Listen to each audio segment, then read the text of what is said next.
Olá, boa noite para quem está nos assistindo.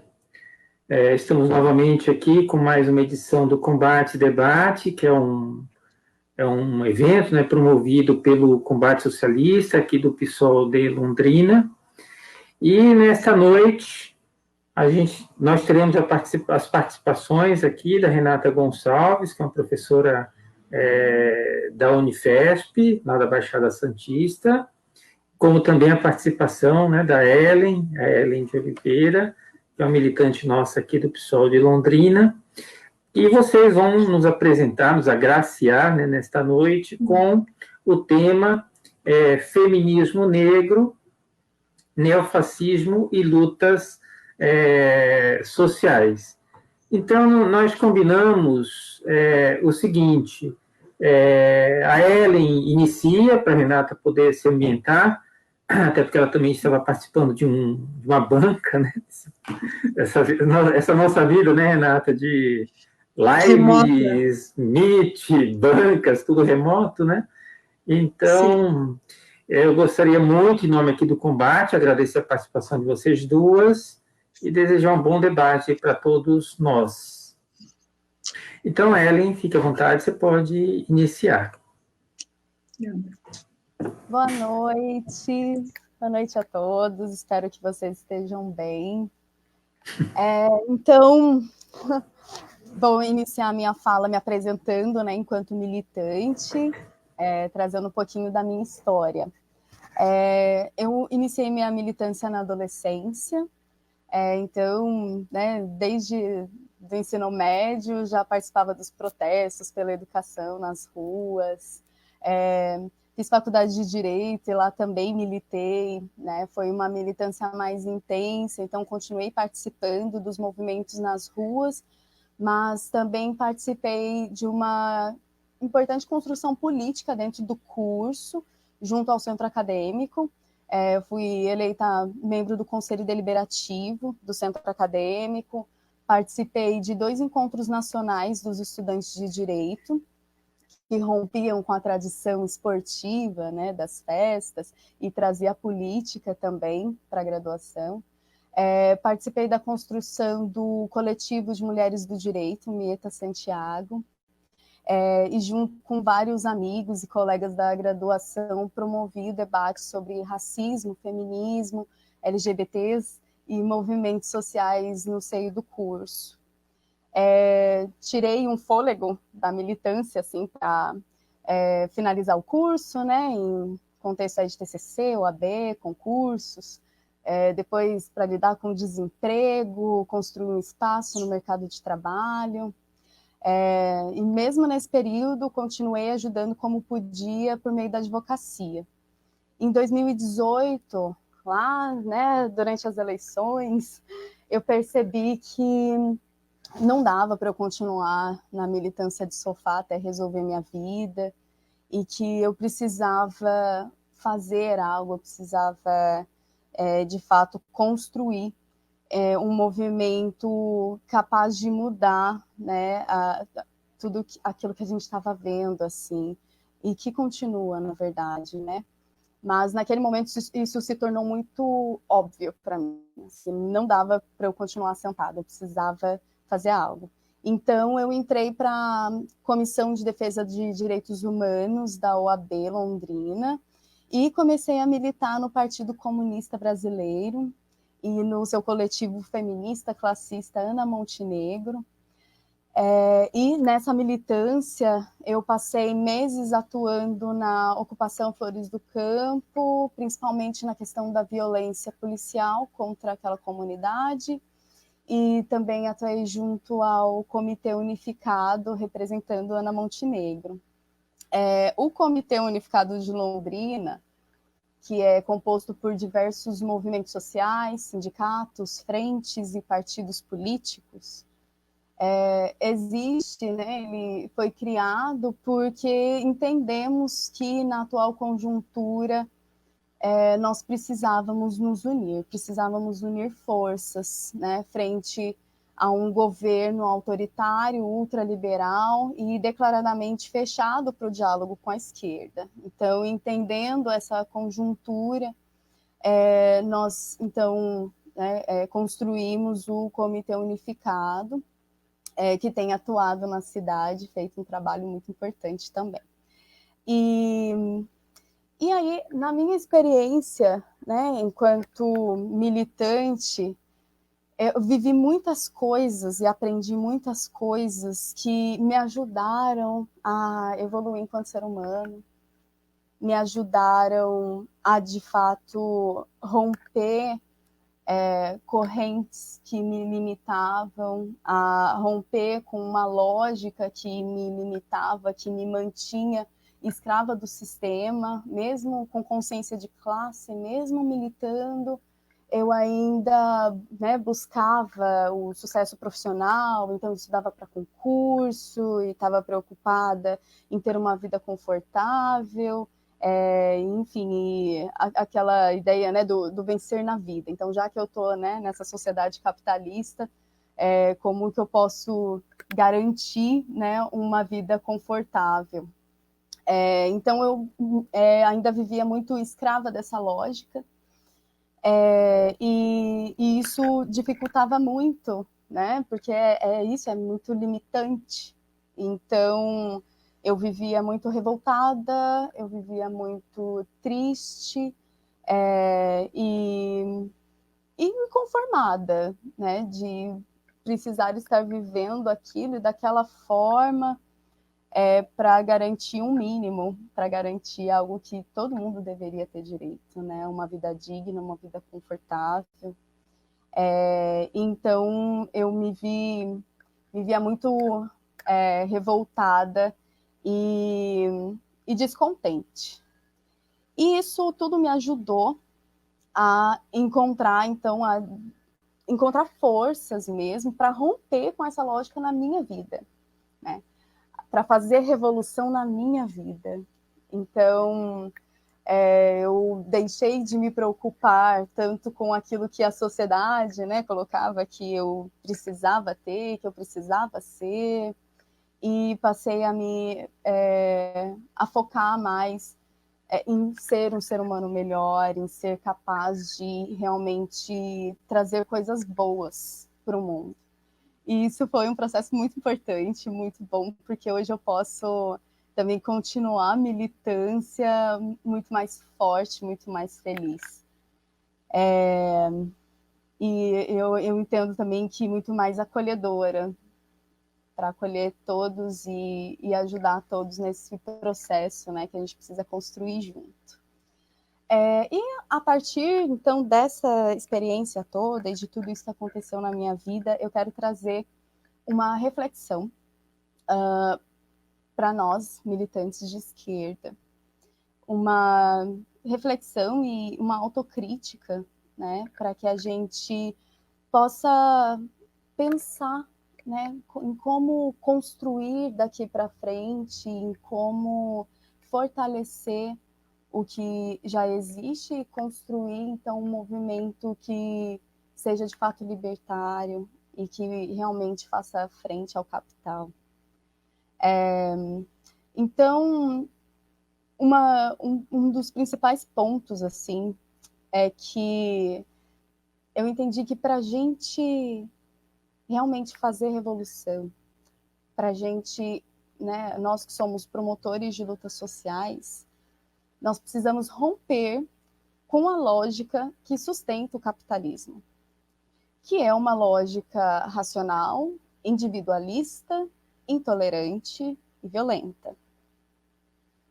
Não faz sentido a gente querer resolver um problema a partir da mesma lógica que o criou e o sustenta. E nós temos sentido isso, né? Nós militantes e observando, né? Nós estamos vendo que a intolerância, a violência não tem rendido os frutos que nós realmente buscamos, né? Que tem, na verdade, dificultado, né, esse processo, especialmente quando a gente fala em unidade, né, tem sido muito difícil a gente avançar na luta a partir dessa lógica. Então, uma das coisas assim importantes, né, nessa questão de romper a lógica, então, é que nós temos uma tendência a problematizar tudo na vida e também na militância. Então, nós vemos uma situação e nós focamos a nossa atenção para o que a gente vê de problemático nela. E a partir disso, nós focamos nesse problema e buscamos o culpado, né, por esse problema. E entendendo, né, isso até como justiça, a gente quer que o culpado seja punido, seja ele quem for. E nessa luta por justiça, o que a gente vê se manifestar é revolta, indignação, ódio e intolerância. Dentro de casa, nas redes sociais e nas ruas. E quais as consequências que eu vejo, né, sempre a minha perspectiva, né? Então, quais as consequências dessa forma de lidar com as situações? Quando nós ganhamos a luta, nós conquistamos ou até garantimos alguns direitos. E a essa altura, a gente entende que esses direitos são migalhas que nos são dadas para nos pacificar. Então, eles dizem, olha, vocês têm direitos, vocês são livres, e passam toda a responsabilidade para nós. E a gente não vê esses direitos se concretizando, né? A gente não vive esse direito, ele não é de fato garantido, mas eles nos dão. Então, são migalhas. E aí o que acontece é que eles nos dão essas migalhas para nos pacificar, e a maioria desses direitos não saem do papel, né? A gente continua lutando hoje para manter direitos que foram conquistados através, né, de muita luta, ou para tentar garantir alguns deles. Né? E o que acontece, o que tem acontecido hoje e que vem se intensificando, né, já há alguns anos, é que esses direitos já não são mais interessantes, né, para o capital. O capitalismo já não tem interesse em nos pacificar, porque nos alienou de uma tal forma que não precisa mais disso, e então ele retira direitos, porque esses direitos passam a ser obstáculos, né? Passam a entrar no caminho, e então eles precisam ser retirados. E tudo que se coloca, né, como obstáculo é retirado. Né? E por mais que a gente lute, por mais que a gente vá às ruas, e por mais que a gente tente conscientizar a população do que está acontecendo, o que nós vemos é que eles de fato são retirados. Né? Há esse desmonte dos direitos sociais, trabalhistas, e nos vemos assim de mãos atadas, porque por mais que a gente se esforce, eles conseguem tirar os nossos direitos. E eles têm as melhores justificativas, né, que convencem muita gente, e as melhores justificativas, né, entre aspas, claro, mas sempre tem uma desculpa, sempre tem uma justificativa, né? E isso convence grande parte da população, e a quem não convence, mesmo que a gente, né, se lute contra o desmonte, ele acontece, né, de qualquer forma. Então, apesar de todo esse esforço, de todo esse movimento, de toda a revolta, o ódio, a violência que né, permeia tudo isso, parece que a gente não sai do lugar, parece que a história se repete, e às vezes parece até que consegue piorar, né?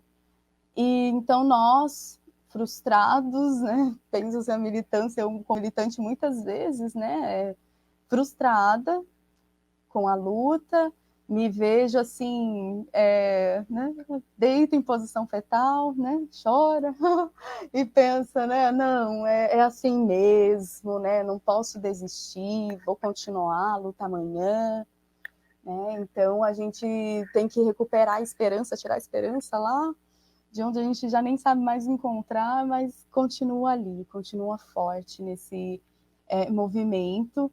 E o que nos dá força, né, enquanto movimento, é justamente que não estamos sozinhos no movimento, né? Então nós temos os nossos companheiros, camaradas, militantes também. E aí, né, então ninguém solta a mão de ninguém, então é um dando força para o outro ali, e a gente vai buscando, então, manter uma sanidade mental, emocional, enquanto promove essa luta. E o que eu vejo hoje, assim, como alternativa, né? Eu vejo que, ao invés de nós focarmos, né, no problema e no culpado do problema, e em punir o culpado pelo problema, que nós precisamos prestar atenção na situação como um todo, né?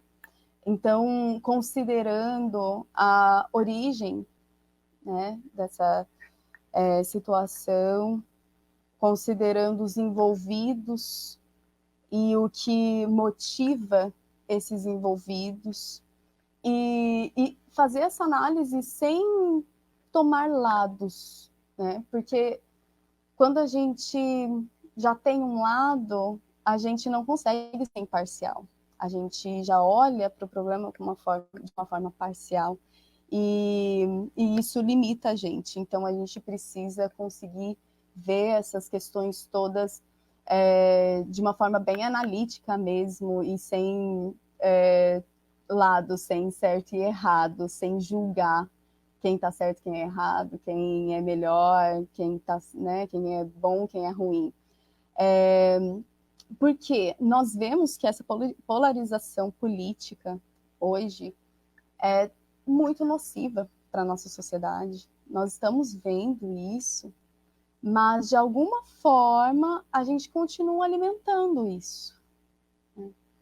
A gente, né, por mais que a gente se esforce, a gente continua alimentando essa polarização. Então, a gente analisar a situação e pensar qual a melhor forma de lidar com ela. E a melhor forma precisa ser inclusiva, solidária, né, considerando todos os envolvidos, porque senão a gente segue a lógica do capital, a lógica de separação, a lógica individualista, né, essa lógica que só nos fragmenta cada vez mais. E o próprio capitalismo, o sistema já se encarregou de nos fragmentar de diversas formas. Então, no mundo do trabalho, a gente vê isso se dando, né? Com a fragilização dos sindicatos, com a criação de diversas categorias profissionais, do trabalho fora da empresa, né? Então, hoje os trabalhadores já nem sequer se relacionam, né? Então, eles estão separados, vivem em competitividade e assombrados pelo desemprego, porque a qualquer momento você pode perder esse emprego, né? Existe toda uma fila aí de trabalhadores dispostos para assumir a sua vaga. Então, o capitalismo ele já se encarregou de nos separar, né? De nos fragmentar enquanto classe trabalhadora. E aí nós, Então, enquanto movimento, né, de esquerda, enquanto movimento revolucionário, trouxemos essa mesma lógica para o nosso movimento também. Por quê? Porque a gente vê uma esquerda fragmentada, né? Nós temos muita dificuldade de diálogo, né, entre os diversos movimentos, os diversos partidos. Nós temos muita dificuldade, mesmo entendendo que isso é importante, mesmo buscando isso, a gente ainda vive essa dificuldade, porque nós realmente nos fragmentamos muito. E uma das formas que eu vejo assim, né, que a esquerda, de certa forma, alimenta essa polarização, é que a esquerda se distancia muito da população quando se apega tanto a conceitos e definições que são tão complexos, muito complexos, e que já foram, muitas vezes, inclusive, apropriados, né, pelo Estado, pelo capital, e já foram ressignificados. Então, a maioria da população não entende do que se trata, vários conceitos, e alguns que entendem alguma coisa, muitas vezes entendem de uma forma distorcida. E então, quando a esquerda, né, se coloca falando sobre esses diversos conceitos, como se a população tivesse consciência, né, e compreendesse de fato esses conceitos, a gente se afasta, porque a gente sabe que a maioria da população já tem uma opinião, uma ideia formada sobre aquele conceito, que é o que foi passado para ela, né? Quando a gente considera alienação e ideologia dentro do sistema capitalista, a gente sabe muito bem, né, como eles são poderosos, né, como e eficazes. Então, a gente precisa ter um cuidado, né, muitas vezes, né, quando a gente na escolha das palavras, né, na escolha do que a gente vai levar para aquela população com quem a gente vai conversar, para aquela pessoa com quem a gente vai dialogar, porque essa pessoa tem seus preconceitos, essa pessoa recebeu uma educação capitalista, essa pessoa, né, infelizmente, muitas vezes é alienada, né?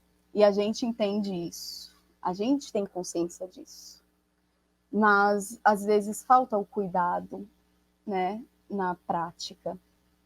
Então, essa é uma questão, a gente ter esse cuidado, né? Então, com os conceitos e definições, acho muito importantes, e esse é um ponto extremamente importante na militância, que é o conhecimento e o estudo. Então, é muito importante a gente estudar, se atualizar, realmente construir, né, uma base, né, para essas ideias, uma base para a ação. Então, os conceitos são muito importantes, mas como eles são passados para a população é que a gente precisa dar a devida atenção, ter o devido cuidado. E aí, assim, então a gente entende, né, o que é alienação, o que é ideologia, o que é capitalismo, patriarcado, racismo estrutural e muitos outros conceitos. Nós temos consciência, né, da existência de como eles operam na nossa sociedade, mas a gente se esquece, né, disso na nossa prática, nas nossas relações, porque a gente muitas vezes não contém, não segura a língua, né, para chamar outra pessoa, seu fascista, é um bolsominion, né, e a gente muitas vezes solta o verbo, né, solta o dedinho ali e contra uma pessoa que não tem a mesma consciência que a gente, que não tem o mesmo conhecimento que a gente, que não teve essa mesma base. Então, é muito importante a gente reconhecer isso e ter esse cuidado, né, para dialogar com a população. Às vezes eu vejo a esquerda muito preocupada em se autoafirmar, né, esquerda, então, muito preocupada em se autoafirmar revolucionário, né, olha como eu sou revolucionário.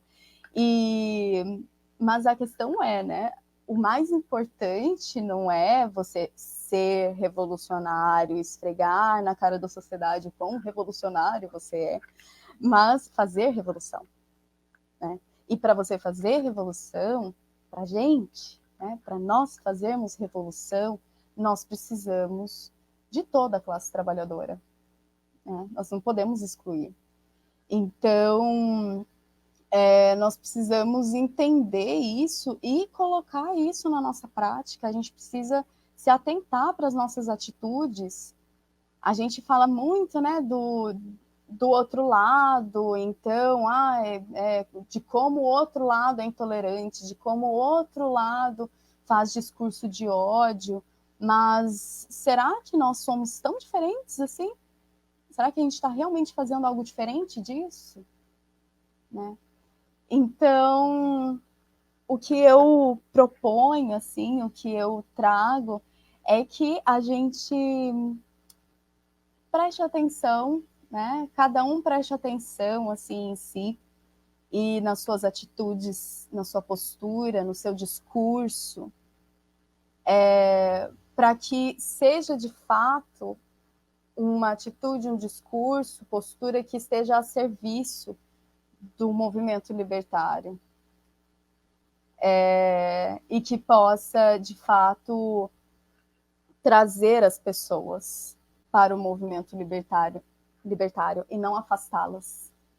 Se a gente sabe que somos colocados como uma ameaça, que somos colocados como algo ruim, não adianta a gente ficar ali, ó, batendo na mesma tecla, né, e reforçando aquilo, esperando que algo vá mudar, né?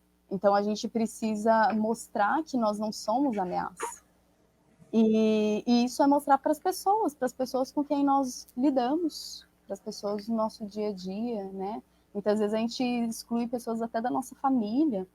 A gente não consegue se relacionar com familiares, que são pessoas queridas que a gente conhece desde sempre, mas aí, por causa da política, da opinião, do posicionamento político, da forma de ver o mundo, a gente não consegue mais se relacionar com essas pessoas.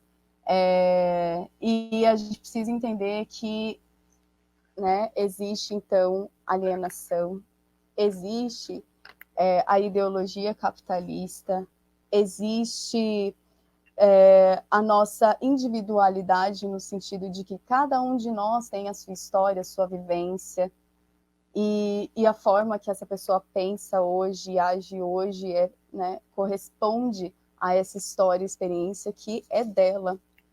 Então, a gente precisa lembrar disso, ao olhar para o outro, nos abrirmos para o diálogo e trazermos toda essa riqueza teórica e de vivência que a gente tem para essas pessoas, para que nós possamos realmente conscientizar cada vez mais a população, né? Fortalecer esse movimento e construir um mundo de fato feliz, justo e pautado no amor, na solidariedade. A gente precisa se lembrar de sermos, né, essas coisas que a gente quer para o mundo. E é isso, gente. Muito obrigada pela oportunidade. Deixo a fala agora com a Renata. Estou ansiosa para te ouvir. Muito obrigada por estar aqui. E um super abraço a todos. Quer dizer, tem as perguntas depois, né? Sim, ainda tem, depois tem. Obrigado, Ellen. Bom, a gente tinha agradecido, né, a participação de você, agradeço de novo, e agradeço a vinda, olha só, Parece que a gente está presencialmente, né? Renata, é com você. Obrigado, viu? Obrigada, Eliel. Obrigada, Ellen. Vamos aqui estabelecer um diálogo, né? Gostei muito de te ouvir. E eu fiquei durante muito tempo pensando como é que eu ia começar, né? Esse tema que é tão fundamental, é tão importante, né? Feminismo negro, neofascismo e lutas sociais. Parece título de defesa de tese, título de tese, assim. Eu fiquei pensando como começar. Eu estava numa banca agora há poucos segundos antes de entrar aqui, em que a gente estava discutindo a questão racial e a gente encrespou lá com Gilberto Freire. Aí eu fiquei pensando em tudo que está ocorrendo hoje no Brasil, né? E achei que era necessário a gente começar pensando na situação de violência contra as mulheres negras, né?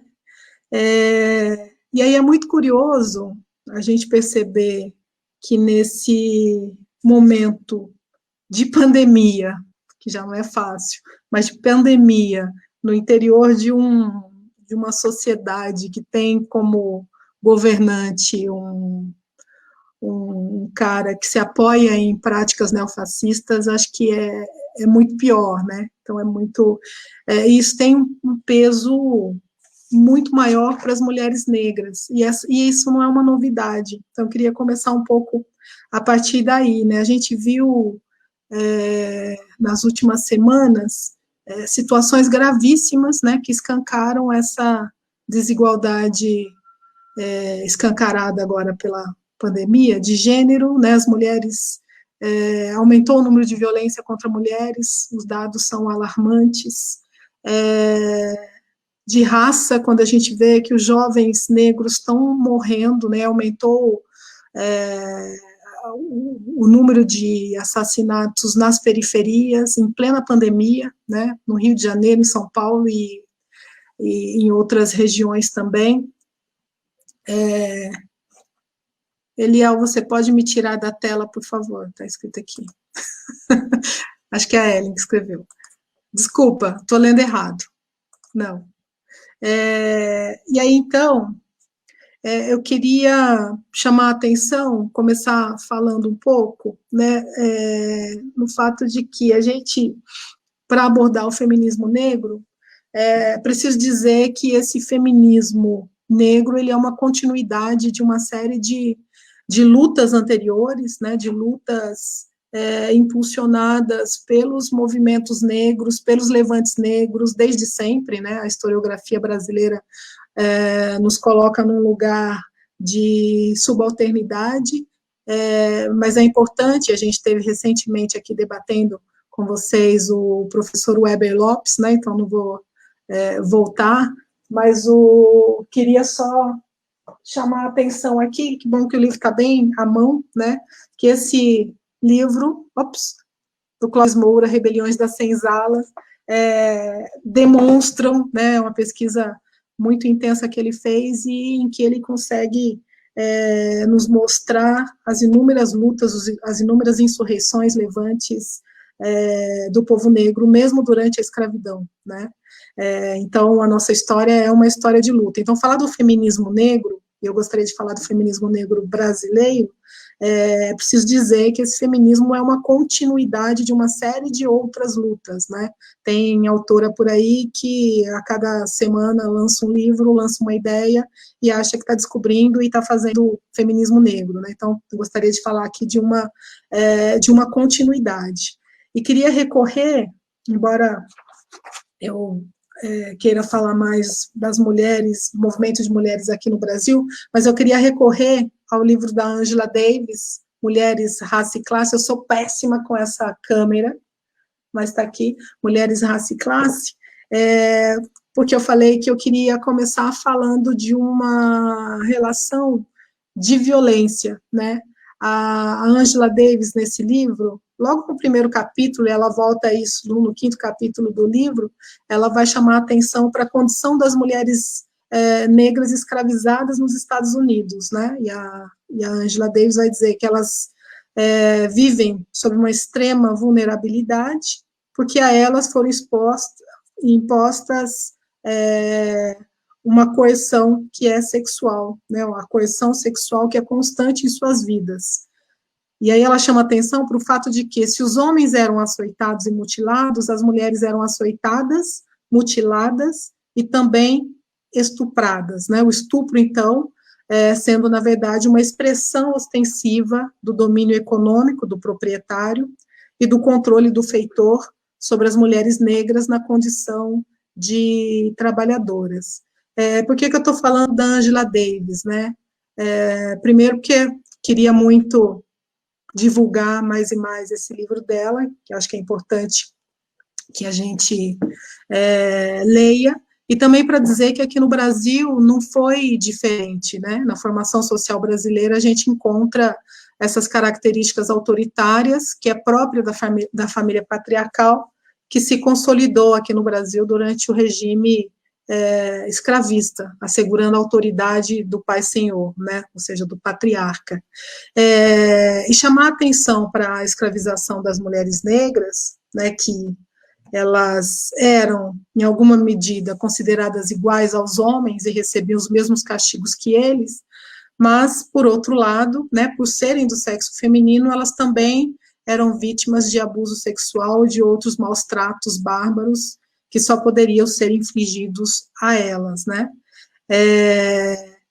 E estou mencionando isso porque a gente está falando do aumento da violência, né? E acho que uma das violências mais dolorosas que a gente viu nesse período de pandemia diz respeito a uma espécie também de continuidade da relação entre Casagrande e Senzala, né? Quando a gente observa, por exemplo, a morte daquela criança de 5 anos, né, que foi deixada para morrer, e que para mim é um retrato dessa relação de desigualdade, dessa relação de novas relações da Casagrande Senzala, né, em que uma mãe, durante a pandemia, não pode cuidar do seu filho, não pode ficar em casa com seu filho, tem que ir trabalhar como empregada doméstica, né, uma mulher negra que vai trabalhar como empregada doméstica, deixa o filho alguns minutos com a patroa e a criança simplesmente é deixada para morrer, né? Então,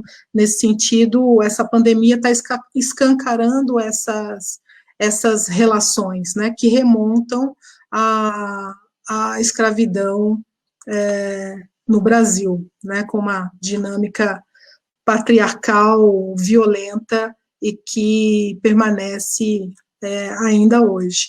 E aí, como eu falei, pensar o feminismo brasileiro requer incessantemente que a gente estabeleça essas conexões, né, e que eu poderia falar de uma série de mulheres que são figuras importantes, vou citar uma só, para não ficar muito cansativo, vou citar uma, que é a Luísa Maim, que foi uma grande lutadora, uma personagem fundamental na revolta dos malês, né?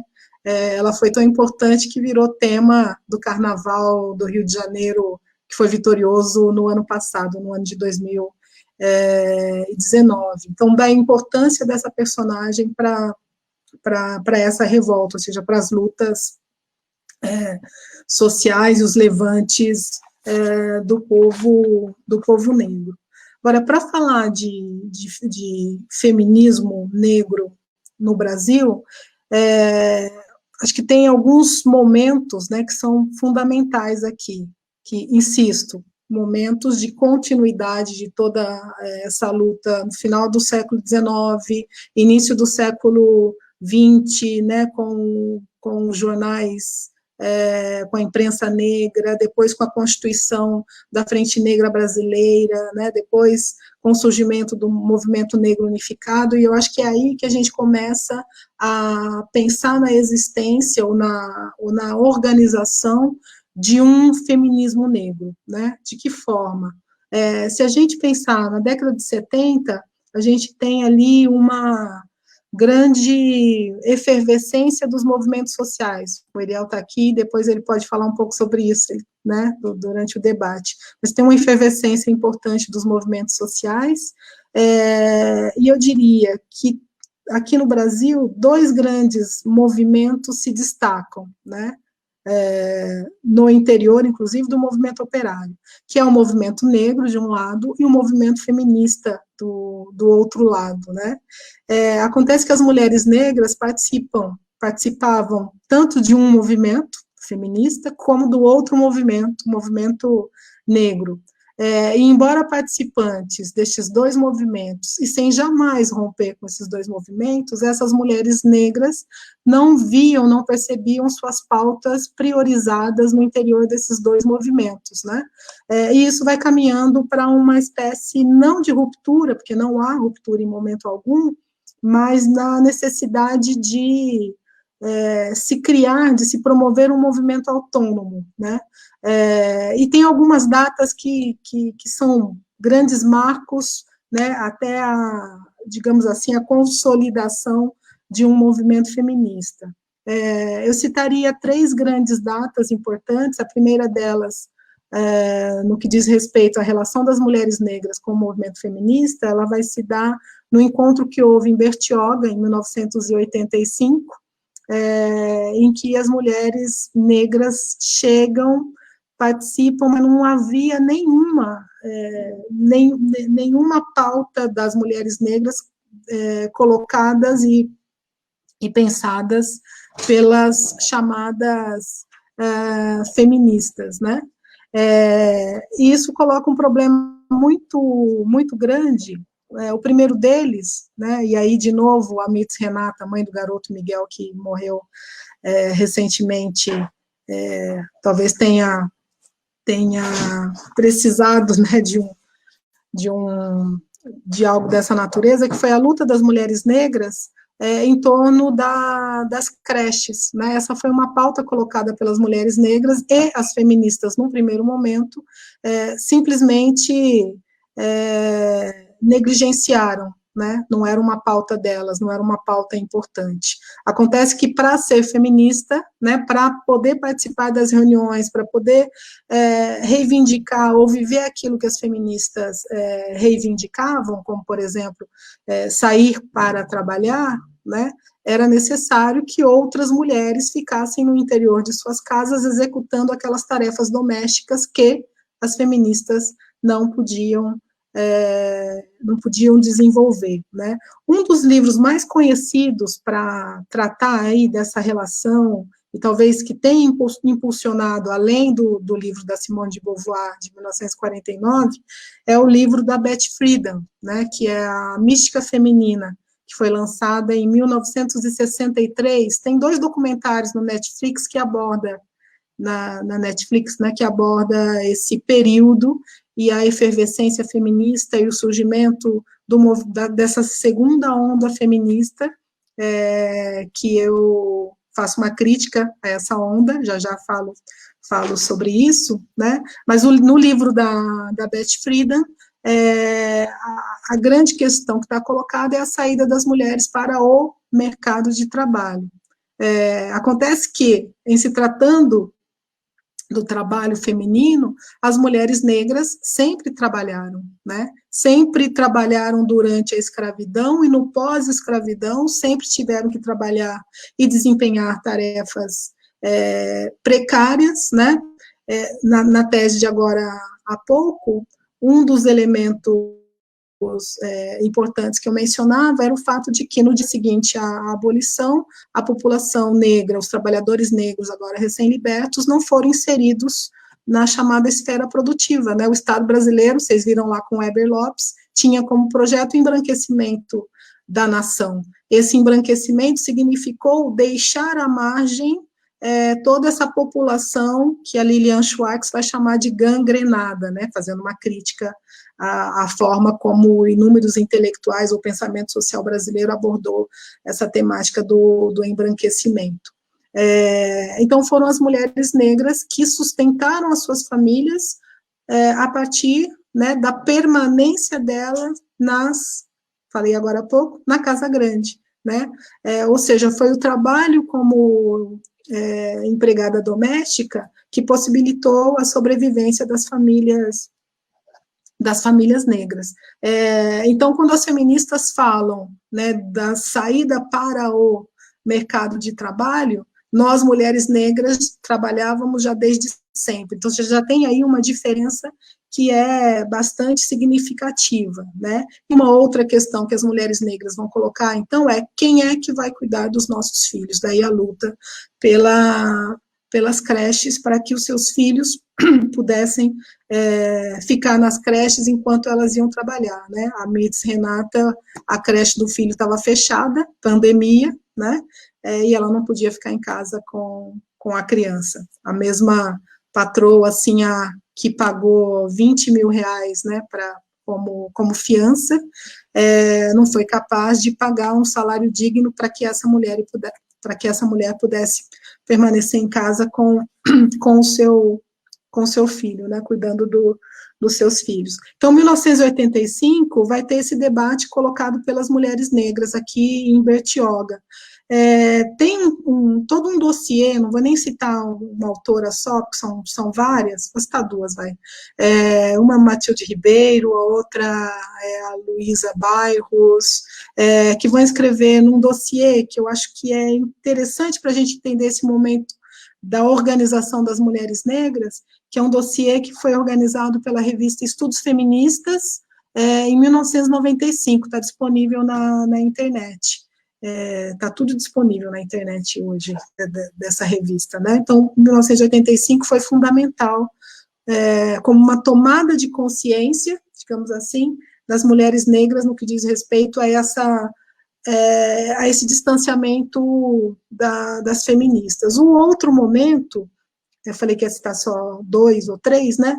É um encontro que vai haver em Garanhuns, que é o de 1987. 1987, aí vai ser muito interessante, porque vai ter um protagonismo muito grande de uma intelectual negra que eu acho fundamental cada vez mais a gente ler, que é a Lélia Gonzalez. Cadê a câmera? Está ali, ó.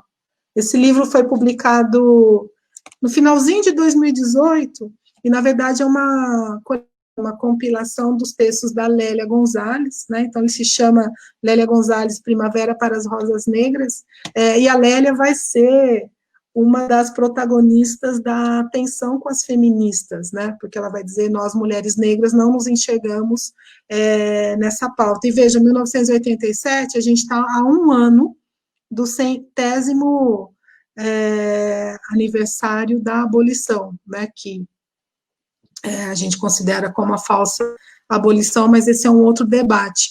O fato é que 87, a gente está há 1 ano de 88, e, portanto, as discussões sobre a questão racial estão cada vez mais fortes, né? Cada vez mais estão disseminando pela sociedade brasileira, justamente, primeiro, pela reorganização do movimento negro, durante toda a ditadura militar, boa parte da ditadura militar, não havia possibilidade de organização, né, com uma agravante, eu tenho dito isso, né, é que as organizações, os levantes negros, sempre foram tratados como um problema de segurança nacional.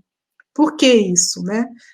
Se a gente voltar lá para a década de 30, não vou voltar muito não, porque eu sei que o Weber, eu assisti aquele dia lá, né, e o Weber foi brilhante, mas na década de 30, se discutia ainda o embranquecimento da nação, né? E a gente vai ter um personagem importante ali, que é justamente o Gilberto Freire, né, em Casagrande Senzala, que vai ter uma postura, do ponto de vista teórico, que vai ser importante, porque, em alguma medida, ele rompe com essa ideia, né, no interior do pensamento social brasileiro, que é a ideia do embranquecimento da nação, né? E ele rompe chamando a atenção para o fato de que a nossa nação é isso mesmo, é mestiça, e vamos que vamos. Né? O problema é que, ao fazer isso, ele acaba romantizando as relações entre as raças, né? No momento em que ele enaltece essas raças, ele também romantiza. Romantiza como? Tinha acabado de falar que as mulheres negras escravizadas, elas eram constantemente estupradas, né? Até como uma forma de punição. Quando o Gilberto Freire romantiza essa relação, né, ele se esquece, né, que essas relações eram relações de estupro, eram relações de violência, né? E nesse sentido, tem um outro autor que eu gosto muito, que é o Clóvis Moura, né? Ele vai dizer que ali o Gilberto Freire está, além de romantizando, né? E porque está romantizando, ele coloca o português colonizador como o bom senhor, né? Ele cunha ali o mito do bom senhor. Em 88, né? 87, que a gente está há um ano do centenário da abolição, as discussões são muito, giram em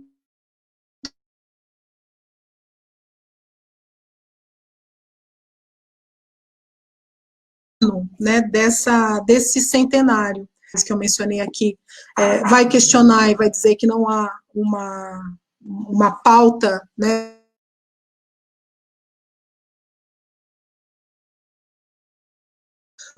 né, que problematiza isso.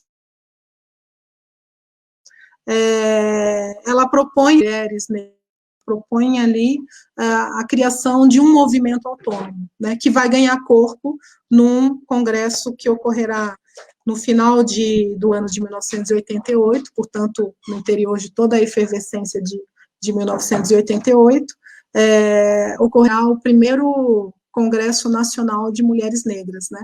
E isso é fundamental, acho que é um ponto de partida, essas 3 datas fundamentais para a gente ver o que é ou de vem o feminismo negro, né? Eu falava que na década de 70 se tem uma efervescência dos movimentos sociais, e o movimento negro unificado surge em 1978, com a presença massiva das mulheres, mas as mulheres encontravam uma dificuldade imensa no interior do movimento, a não ser aquelas, né, que, como Lélia Gonzalez, que era, como ela própria dizia, outra coisa, né? Mas as mulheres, de um modo geral, ou ficavam nos espaços mais da preparação, dos preparativos, de fazer cartazes e etc., mas nunca na tomada de decisões. Então, 1988 vai ser um ano chave para a constituição daquilo que a gente pode compreender hoje como sendo um movimento feminista negro, ou um feminismo negro. Por que isso? Né? É porque é a partir dali que as mulheres negras, né, vão colocar toda uma pauta em que elas possam se reconhecer, né? Elas vão chamar a atenção para as especificidades das suas experiências de vida, né? E aí é muito interessante, eu vou ver se eu acho num texto que eu publiquei em 2018, né? Porque esse movimento de mulheres, ele vai se apresentar dessa forma, né? Vejam que eu estou falando que é um movimento de mulheres negras, ainda elas não se apresentavam como feministas negras, né? Aos poucos que essa organização ela vai se dando. Então elas vão dizer o seguinte: nosso objetivo nesse primeiro encontro, nosso objetivo é que nós, mulheres negras, comecemos a criar nossos próprios referenciais, deixando de olhar o mundo pela ótica do homem, tanto o negro quanto o branco, ou da branca. O sentido da expressão criar nossos próprios referenciais é que queremos estar lado a lado com as nossas companheiras na luta pela transformação social.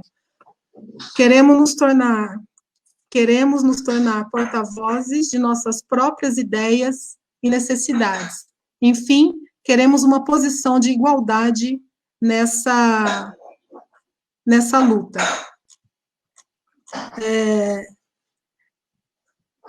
E aí é interessante da gente observar, né, que esse movimento de mulheres aqui no Brasil, de mulheres negras aqui no Brasil, ele é muito semelhante e ele vai surgir no mesmo período em que ganha bastante visibilidade, né, um movimento que existiu em solo estadunidense, que se autodenominou, né, como Coletivo Combahee River.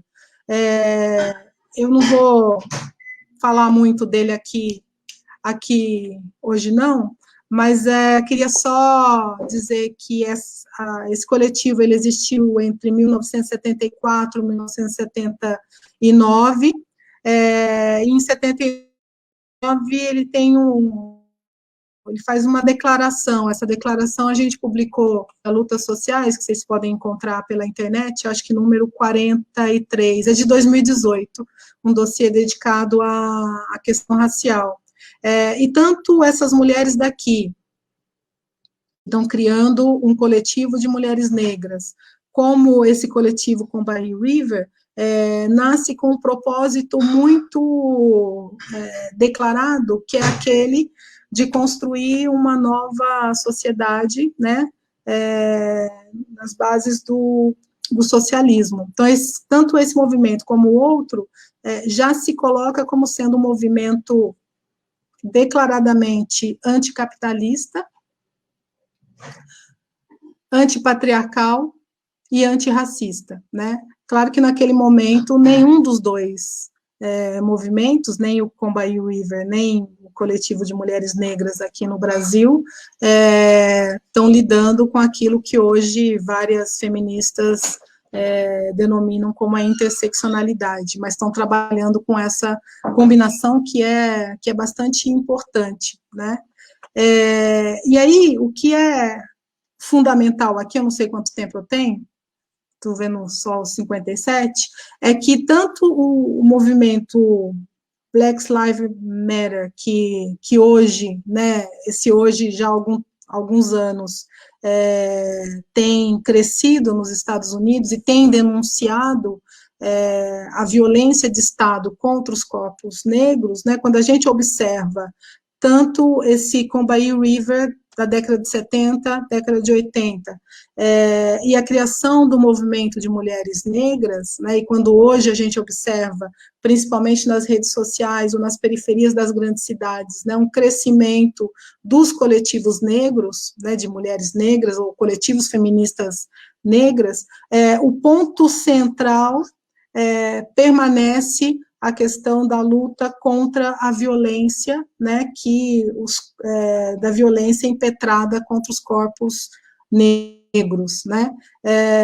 Se você tem lá Vidas Negras em Pó, no Brasil a gente tem discutido já, eu diria que desde sempre, mas ganha uma certa visibilidade há alguns anos, toda a discussão e a luta contra o genocídio do povo negro, né, que agora, nesse período, né, que a gente chama de neofascista, e a gente está vivendo sob um governo que tem práticas neofascistas, acho que fica muito evidente, né, o aumento da violência que é dirigida, mais uma vez, contra a população negra de um modo geral, mas mais particularmente, né, sobre os jovens negros, como a gente tem visto aí em várias cidades brasileiras, né? E isso nos coloca, obviamente, um desafio. Eu acho que coloca um desafio para as esquerdas, para os partidos de esquerdas, que eu acho que são os que mais deveriam estar organizados, não sei se estão, e aí depois eu gostaria de ouvir vocês, né, mas um desafio de pensar numa agenda e numa pauta em que o que está no centro hoje é a luta pela democracia, né? E isso é fundamental, lutar pela manutenção da democracia, o que significa lutar contra o fascismo, contra o avanço dessa agenda que é fascista, né? Um fascismo que combina ao mesmo tempo as ideias neoliberais, um fascismo que não tem na sua pauta, né, não tem um compromisso com o nacionalismo, como o velho fascismo, e que nesse momento não tem problema nenhum em entregar o Brasil inteiro para o capitalismo internacional. Então, acho que mais que nunca hoje, né, a exemplo da luta das mulheres negras num passado recente, eu acho que hoje a gente precisa cada vez combinar, né, essa luta que, ao meu ver, ela é antirracista, ela tem que ser antirracista, se eu estou lutando por democracia, ela tem que ser antirracista, tem que ser antipatriarcal, né, e anticapitalista. Quer dizer, e não dá para a gente pensar em estágios. Primeiro vamos lutar contra o capitalismo, depois contra o racismo, a gente já conhece essa história, né? Eu acho que agora tudo junto e misturado, ou então será possível construir essa sociedade socialista que a gente tanto almeja, né? E eu acho que isso tem se exemplificado, né, em alguns levantes que temos visto recentemente, de idas, eu moro em São Paulo, não falei para vocês, mas moro em São Paulo, em idas de jovens à Paulista defender a democracia, mas cada vez mais tem ficado evidente que não dá para defender uma democracia que até hoje tem nos matado, né? Então, defender a democracia hoje significa necessariamente travar uma luta antirracista.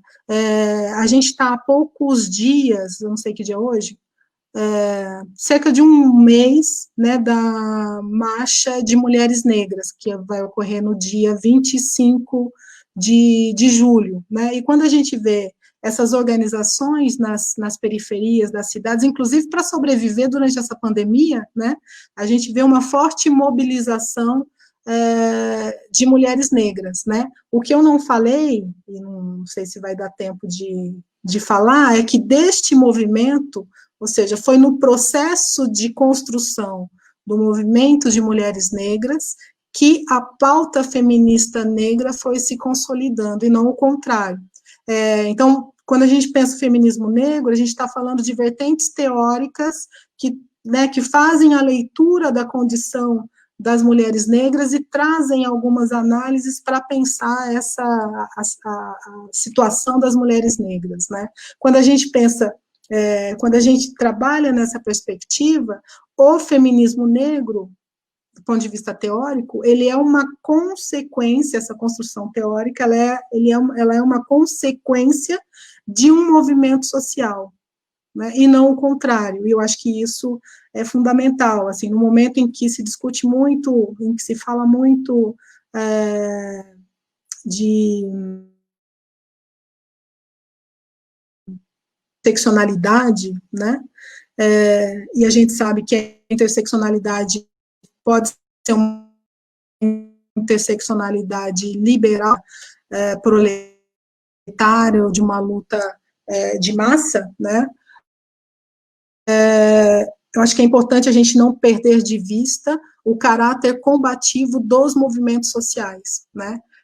Acho que o feminismo negro e as leituras que o feminismo negro vai fazer dos movimentos sociais são fundamentais, mas para que haja o feminismo negro, foi importante a construção, né, dos movimentos sociais. Tem uma autora, que é a Núbia Moreira, ela escreveu um livro agora em 2018, foi a dissertação de mestrado dela defendida na Unicamp, para quem tiver mais interesse em compreender a organização do feminismo negro, ela trata disso nesse livro de 2018, e o título é exatamente esse, a organização do feminismo negro no Brasil, né, em que ela vai trazer todas as datas, algumas datas anteriores a essas 3 últimas que eu trouxe aqui para vocês. Então, Eliel, como é que está o tempo aí? Queria só concluir dizendo da importância... Beleza. Queria só só concluir dizendo da importância, né, da luta antifascista hoje, né, essa luta antifascista incorporar aquilo que as mulheres negras vêm trazendo desde sempre, né, incorporar a luta antifascista, a luta antirracista e antipatriarcal. É isso. Muito obrigado, Renata. Deixa eu adicionar de novo aqui a Ellen. Obrigado, Renata, valeu. Excelente exposição. Nossa, pelo visto, né? Se deixar, a gente a noite inteira falando a respeito, né? Isso é muito, muito massa, assim, muito legal. Então, tem algumas perguntas aqui no chat. Vocês podem acompanhar aí dos seus lados direito. O Venâncio Oliveira queria saber como se insere as pautas de lutas econômicas, como a questão, por exemplo, da garantia de direitos das empregadas domésticas e a luta do feminismo negro no Brasil. Aí ele já aproveita e emenda uma outra aqui. Como você, Renata, vê as lutas, né, do movimento negro estadunidense e as do Brasil? Há diferenças, não há, tal, né? Como se dá a questão da dependência nesse debate, no seu modo de ver? Tem mais aqui, vocês preferem comentar agora? Querem que eu faça todas? Vamos pelo menos 3. Tá. Então, vocês vão anotando aí, vão vendo, né? A Raíssa Costa, boa noite. Como se dá a relação entre o movimento feminista e o movimento feminista negro? É possível unificar esses dois movimentos? O que eu estou tentando entender é se os movimentos negros se fortalecem ao se juntar com outros movimentos ou não.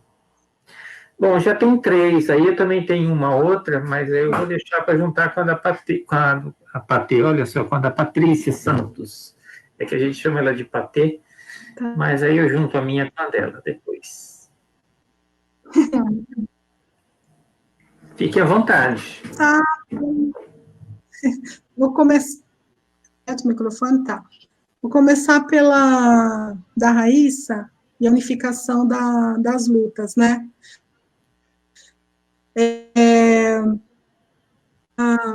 Quando o movimento feminista, essa onda feminista, eu falei, inclusive, que eu não gosto de trabalhar muito com as ondas, né? Porque as ondas deixam de fora uma série de lutas, né? Se a gente pegar na história do feminismo, a gente tem, então, 2 grandes ondas, né?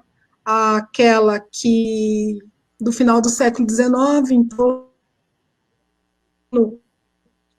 da luta pelo sufrágio feminino, né? E a segunda grande onda, em que se luta pelos direitos sociais, né? Quando a gente trabalha com essas 2 grandes ondas, a gente deixa justamente de fora a luta de outras mulheres, né?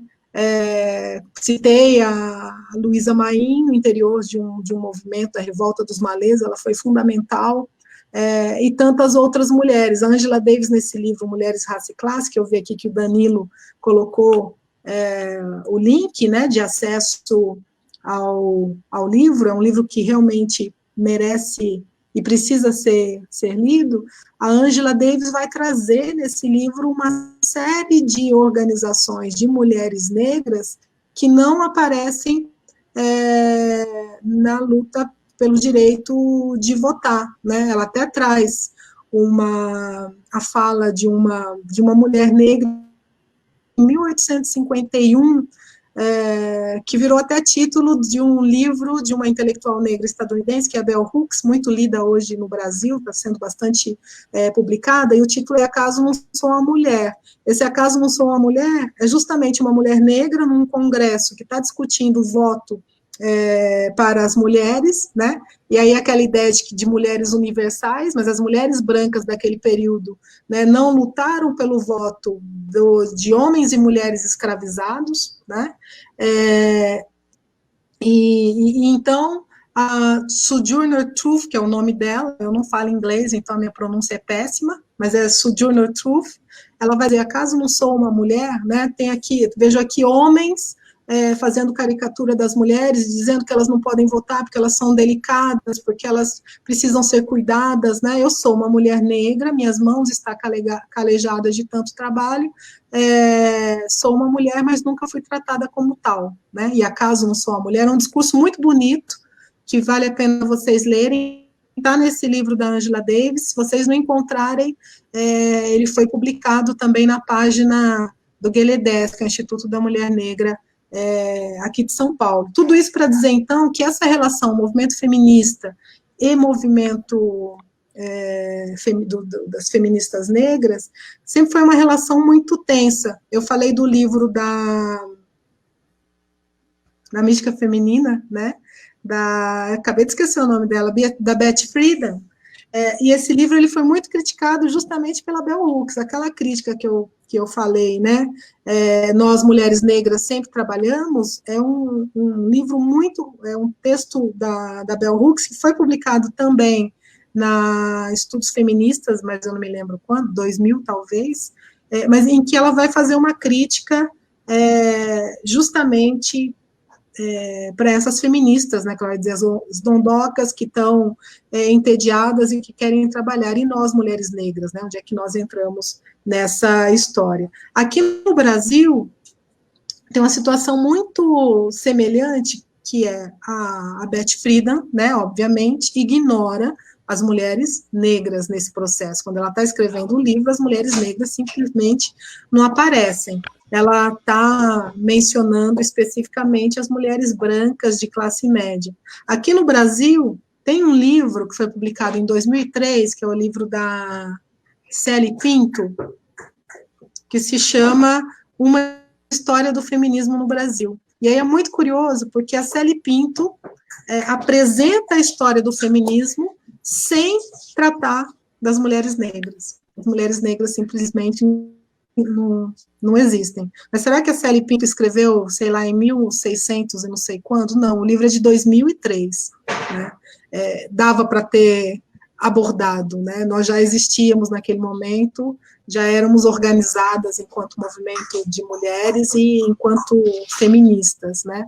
Quem vai fazer uma crítica contundente a esse livro é uma professora da UNEB, lá da Bahia, que é a professora Cláudia Pons Cardoso. Se vocês colocarem na internet, vocês vão encontrar vários textos dela, em que ela vai justamente dizer que esse feminismo branco acadêmico, porque é assim que a Célie Pinto apresenta, desconhece toda a oralidade, né, da população negra. Não é que não temos história, nossa história foi apagada porque não foi reconhecido, principalmente a oralidade. Mas, para além disso, a gente tem uma série de intelectuais que estão produzindo há muito tempo. Né? Estava lendo agora, estou fazendo a revisão, na verdade, do texto de uma aluna que está estudando a Virginia Bicudo, que foi uma grande intelectual brasileira da área de psicologia, da psicanálise, e como tal tratou da questão da identidade da criança negra. Ninguém conhece a Virginia Bicudo. Então, a nossa história está realmente apagada, quase ninguém conhece. A Virginia Bicudo fez parte daquele grupo do Florestan Fernandes, que todo mundo cita, Florestan Fernandes e Roger Bastide, né? A Virginia Bicudo estava lá, discutindo relações raciais em São Paulo. Então, a nossa história é a história do apagamento, né? Então, nesse sentido, a relação com o movimento feminista sempre foi uma relação muito tensa, né? Agora, óbvio que as conquistas do movimento feminista, várias delas, beneficiaram as mulheres negras, mas a gente tem algumas especificidades. Vou dar 2 exemplos.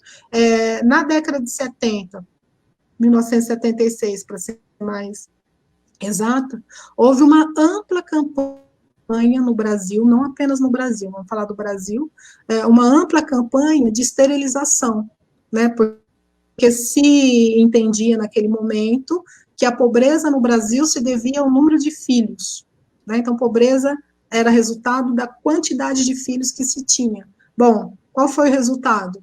Esterilização em massa, sem consultar as mulheres, e aí quando a gente observa essa equação pobreza, quem são os pobres desse país? Que permanecem pobres, permanecem morrendo, inclusive, pela pandemia, que estão nas periferias. É a população negra. Então, são as mulheres negras que foram esterilizadas. Isso não foi pauta do movimento feminista, né? A outra questão, naquele momento ainda, existia no Brasil uma normativa que era, no momento em que alguém ia procurar emprego, ou quando se ofertava um emprego, existiam jornais, né, o pessoal mais jovem aqui, acho que nunca viu isso, existiam jornais impressos, né, os classificados de emprego, então tinha lá. E, invariavelmente, havia uma informaçãozinha que era muito simples, muito singela, né? Que era assim, exige-se boa aparência. Exigir a boa aparência significava que, para aquele emprego, pessoas negras não eram bem-vindas. A boa aparência correspondia àquele ideal de branquitude que o Weber Lopes falou com vocês já aí há algum tempo, né? E essa pauta também, então são as mulheres negras tiveram que batalhar. Nem falei da luta por creche e etc. Né? Ainda assim, sei lá, lutar pelo direito ao divórcio, isso diz respeito a todas as mulheres, isso nos coloca no movimento. Então, quando houve, nos momentos em que houve uma unificação das pautas, é óbvio que isso nos beneficia. Vocês devem estar vendo aí o Levante Mulheres Derrubam Bolsonaro, né? Vocês devem ter ouvido falar, espero. Que está crescendo, a gente conseguiu, eu acho que até ontem a gente tinha um pouco mais de 50 mil assinaturas de mulheres, então é um levante, mulheres derrubam o Bolsonaro. Derrubar o Bolsonaro hoje, eu acho que, né, seria fundamental a todos nós, então acho que a gente tem que unificar aí unificar as pautas, né, então nesse sentido, a pergunta da Raíssa, que eu estou tentando entender se os movimentos negros se fortalecem ou se juntar a outros movimentos, com certeza, né,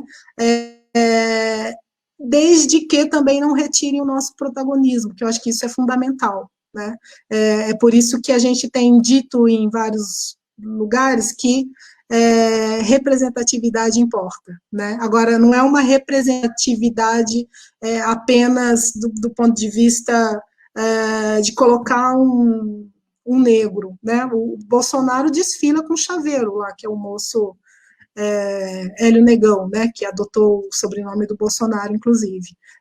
Então, é uma representatividade ligada, né, intrinsecamente com a luta anticapitalista, né, então não é apenas uma representatividade vazia, digamos assim. Desculpa, acho que fiquei muito tempo numa pergunta só. Queria saber, outra pergunta que me ocorreu, lutas negras estadunidenses e as do Brasil, há diferenças? Eu acho que a gente precisa levar em consideração a formação social, né? Se a gente pensar o pós-abolição nos Estados Unidos, que não foi maravilhoso também, né? Lei de Jim Crow, é a lei da segregação racial e a permanência de práticas racistas horrorosas, como aquelas que têm voltado, inclusive, que é do estrangulamento, né, de pendurar negros em árvores e depois, inclusive, tocar em fogo, né, mas se a gente observa, mesmo com a segregação racial nos Estados Unidos, e aí é interessante também a gente observar, tem um texto de uma estadunidense, cujo nome eu vou falar só daqui a pouco, mas está nesse número que eu citei da luta sociais sobre a questão racial, em que ela traz a formação do movimento Black Lives Matter, E um dos aspectos que eu acho que é fundamental aqui da gente perceber é que, apesar da segregação racial, nos Estados Unidos houve a possibilidade de escolas para crianças negras. Aqui no Brasil, não. Porque aqui no Brasil, como não havia formalmente racismo, né, a população negra foi deixada de escanteio, viveu-se o racismo o tempo todo, mas o Estado sempre negou que houvesse racismo, né? Então, com isso, não tivemos acesso à escolarização, né? Só a partir dos anos 30 e com muita dificuldade, uma criança, filho da classe trabalhadora, que tem que trabalhar desde muito cedo, não vai ter tempo de ir para a escola, né? Embora na lei seja possível, na prática era impossível, e a maioria das crianças negras permaneceram fora das escolas, por exemplo, né? Além disso, como eu observei, como não havia formalmente no Brasil, Marta aqui, como não havia formalmente no Brasil, não havia racismo formalmente no Brasil, a Marta me desconcentrou. Beijo, Marta. Como não havia formalmente racismo no Brasil, o racismo sempre foi tratado como um problema de segurança nacional, como eu falei aqui, né? Então, não é que nós nunca nos organizamos, é que sempre que nos organizamos, a mão forte do Estado sempre tentou nos suprimir, né? E acho que hoje a gente tem tido experiências bastante interessantes de reorganização. Vocês se lembram que quando, pouco tempo antes do George Floyd ter sido assassinado aqui no Brasil é tanta gente que morre, né, tantos negros que são assassinados, as estatísticas mostram que a cada 21 minutos um jovem negro é assassinado no Brasil, isso é muito grave, né? Então, quando o Floyd foi assassinado, pouco tempo antes, no Rio de Janeiro, um jovem, um adolescente foi morto, né? O João Pedro. Agora, recentemente, aqui em São Paulo. E as pessoas têm ido para as ruas, têm se mobilizado em torno dessas questões. Como é que eu diria? A violência, ela tem sido muito grande. A gente ainda não viu uma explosão como foi a explosão nos Estados Unidos, né? Eu vejo que há algumas semelhanças, mas, ao mesmo tempo, a prática da polícia militar, da militarização das nossas polícias aqui, tem nos impedido, com muita força, de irmos às ruas, né? Além disso, permanece, quando a gente falava do mito da democracia racial lá na década de 30, parece que ficou lá na década de 30, né? Esse mito permanece até hoje. Se a gente observar, eu acho que recentemente a Folha de São Paulo fez uma pesquisa em que 90% das pessoas disseram que existe racismo no Brasil. Bom, pelo menos já reconhecemos que há racismo no Brasil. O problema é que ninguém é racista no Brasil, né? 90% reconhecem, mas ninguém se reconhece racista, a não ser agora, nesse período bolsonarista, em que tem crescido essas manifestações aqui. Eu vou fazer o seguinte, Eliel, como eu estou falando muito, vou passar para a Ellen, e aí eu retomo as duas questões que eu não respondi. Pode ser? Pode ser, sim. Você quer comentar alguma coisa, Ellen? Fique à vontade. Vou responder, então, a pergunta da Patrícia. Primeiramente, muito obrigada, Renata, que aula maravilhosa. Muito obrigada. Patrícia me mandou uma pergunta, né? Vocês estão me ouvindo, né? Tem uma mais específica para ela, mas a Renata pode ficar à vontade para comentar também. Ellen, na sua experiência como advogada, como você pensa a inserção das mulheres no movimento social e até mesmo como você tem visto a relação das mulheres advogadas e o movimento popular de moradia em Londrina, principalmente nesse período em que estamos agora?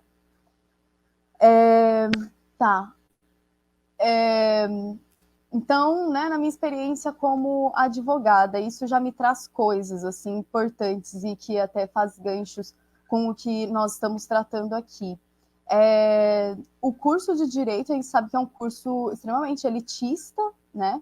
Em que até hoje os professores sustentam uma postura, um discurso elitistas, né? De ser um curso melhor do que os outros, né? Porque a gente sabe que um dia, né, a faculdade já foi muito, ainda mais limitada do que é hoje. E na minha sala éramos 30 alunos, em média, e haviam 3 universitários negros, um homem e 2 mulheres. No ano seguinte, indo para o segundo ano, só foi uma.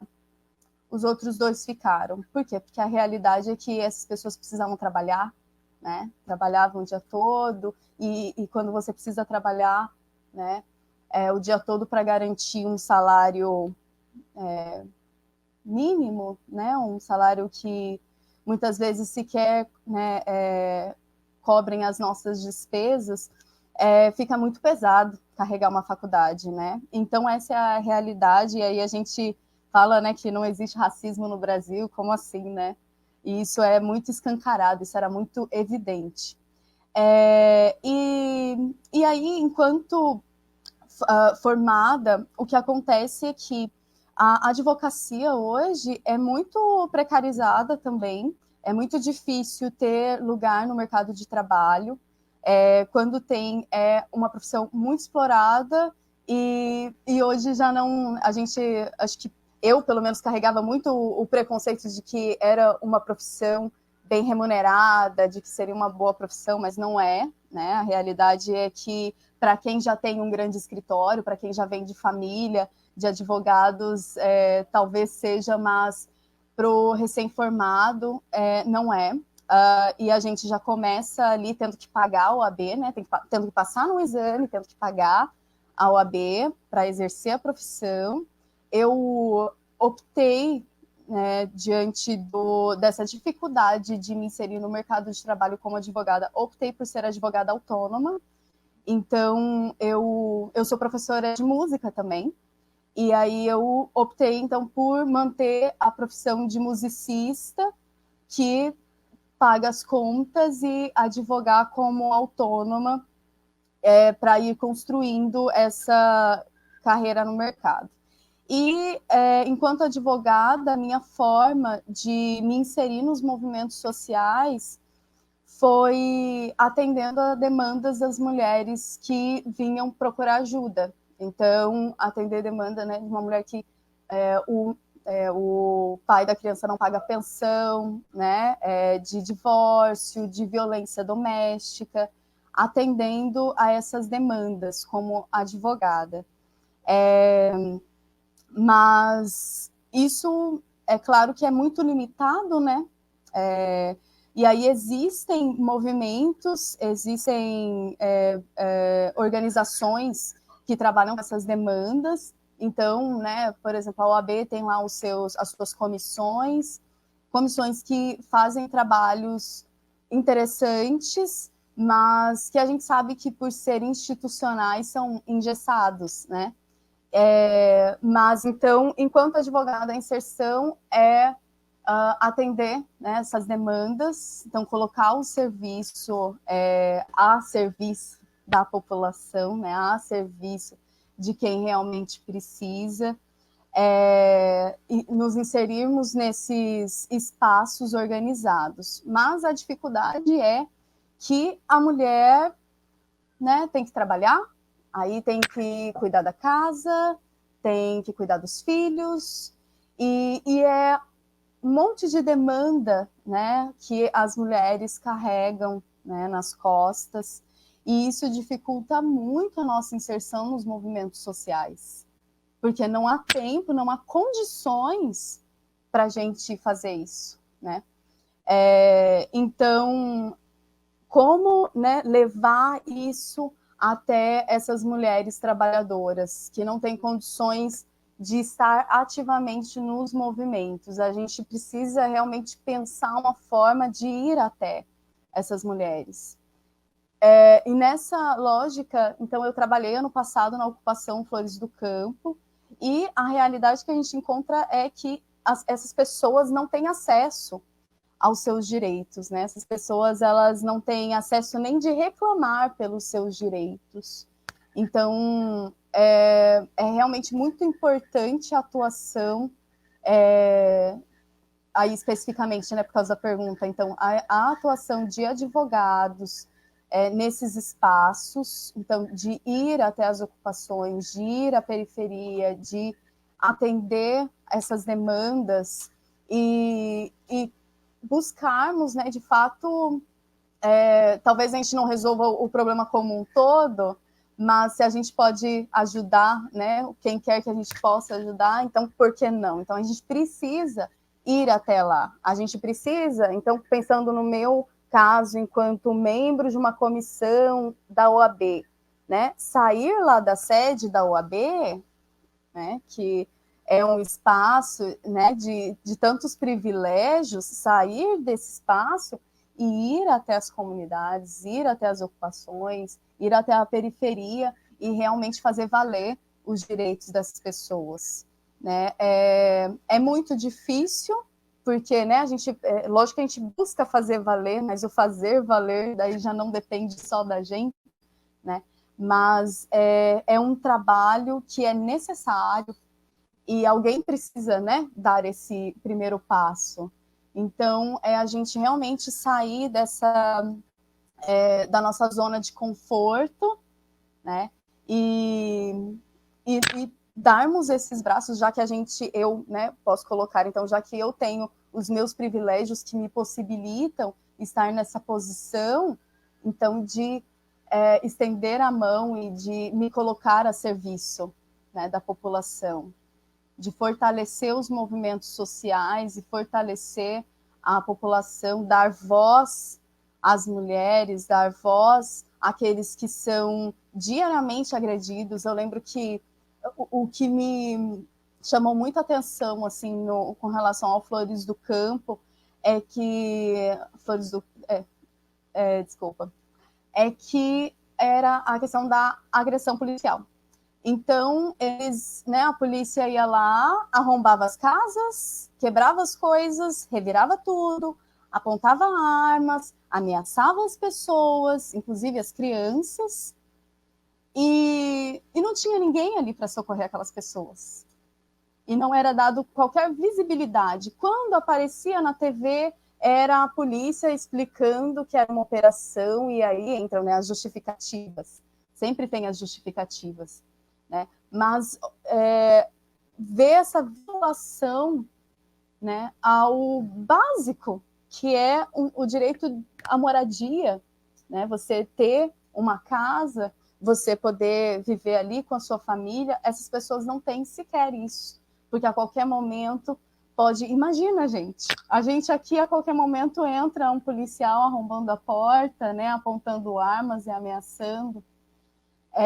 Então, é muito desafiador, né, a gente pensar na concretização de direitos humanos quando a gente vive nessa realidade, mas é necessário a gente fazer o que a gente pode, né, a gente dar o nosso melhor, o que a gente sabe, e colocar isso a serviço da sociedade.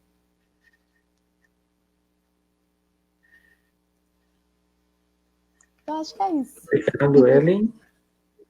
Renata, tem mais uma questão aqui da Marta.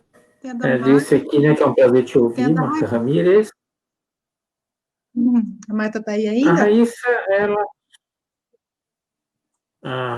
Vou responder. A Raíssa... Tá, você já leu aí? Tá bom. Então, mas todo mundo leu? Todo mundo. Bom, então, a Marta está me perguntando então, sobre... Geralmente... Quê? A Marta está me perguntando sobre... Geralmente eu leio... Fala, Eliel. Não, só dizer que geralmente a gente lê, porque depois isso vai para o YouTube, os comentários não vão, né? Então, se Então, você responder isso, é mais por ó, isso. tem a Mas... da Marta, que é sobre a relação do movimento e a Constituição de 88, né? Se você quiser ler. E Isso. Uhum. tem a da Venâncio, do Venâncio. Do Venâncio? E tinha aquela anterior do Não, Venâncio, né? da Que é Raiz, desculpa, sobre... sobre áreas domésticas, né? Não, é do Venâncio. Das domésticas é Do do Venâncio, Venâncio. do Venâncio, Ele queria saber como se insere, né, as pautas das lutas econômicas com a questão da garantia de direitos das empregadas domésticas e o feminismo negro no Brasil. E a Marta acabou de comentar. É isso. Vou começar pela da Marta.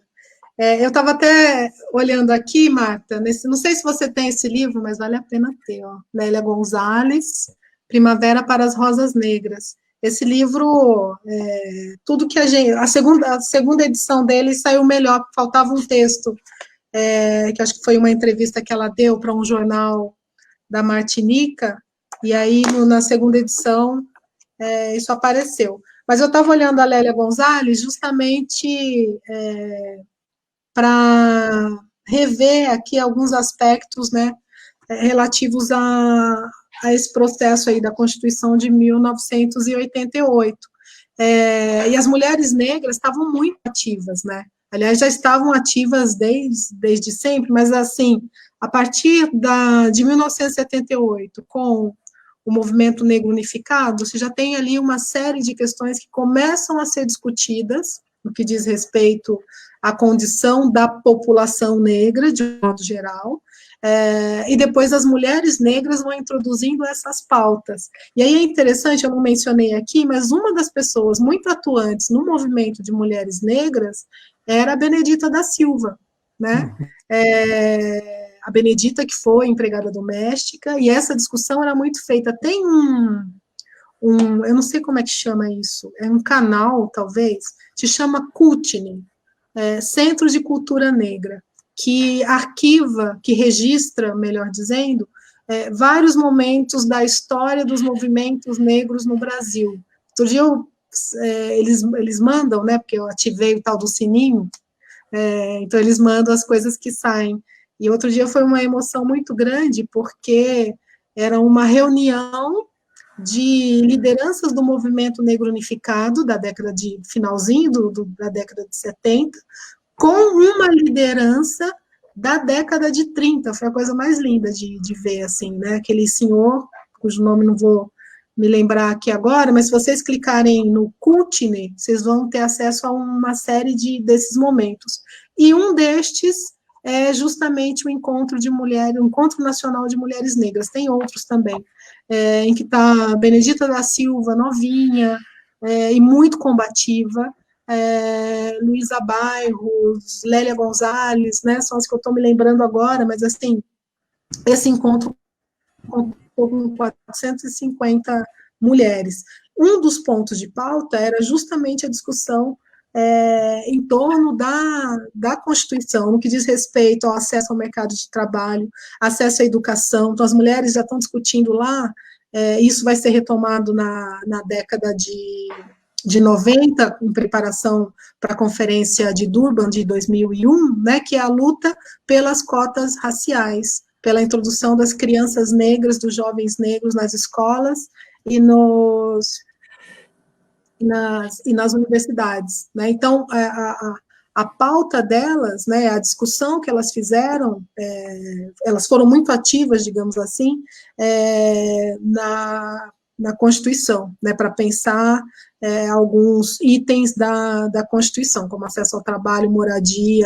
A nossa Constituição, a Constituição de 88 é tida aí como Constituição cidadã, né? Pela Constituição está tudo certo, o problema é implementar efetivamente o que está ali na Constituição. Mas é a partir dali, por exemplo, que se deixa, né, que o Estado brasileiro reconhece um pouco, né, nunca reconheceu formalmente, mas, por exemplo, a questão do exige-se boa aparência, né, desde aquele período nunca mais não se exigiu, né, pelo menos não nos classificados.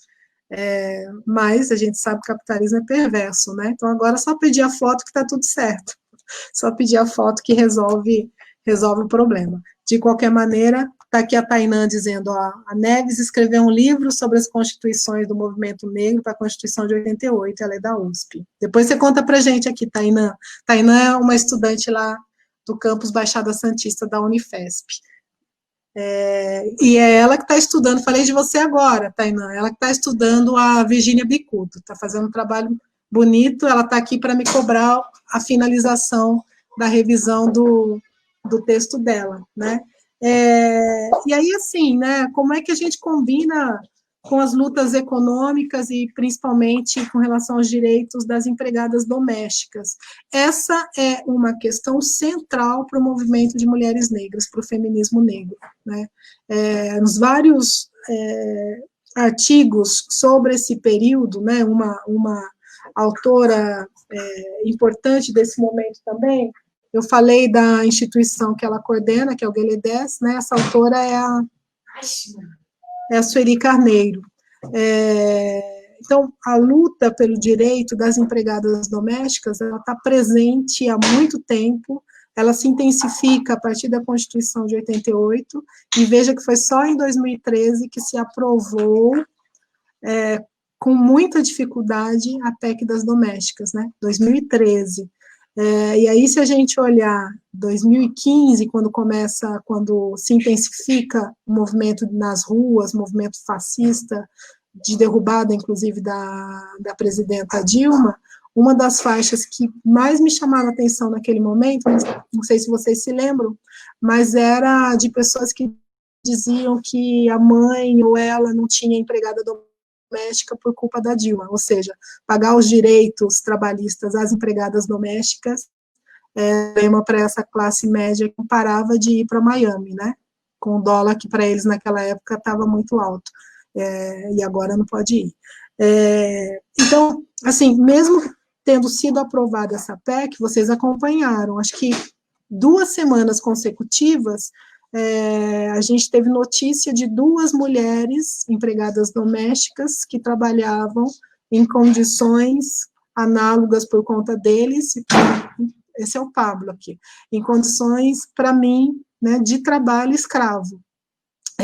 Acho que a mais dramática foi aquela da Bahia, não sei se vocês viram, com as mãos totalmente calejadas, né, e a mulher havia trabalhado durante 31 anos para a família sem nunca ter recebido um único salário, né? Isso é muito grave. Então, apesar da gente ter uma lei que garanta os direitos, na prática a gente vê ainda relações muito coronelísticas, né? Relações mesmo de escravidão, né? A gente tem visto a exacerbação da relação Casagrande-Senzala. Eu acho que a gente precisa, refletir muito sobre isso, 2, colocar isso como ponto de pauta dos nossos movimentos, né? Não é possível que a gente tenha um partido político, um partido de esquerda,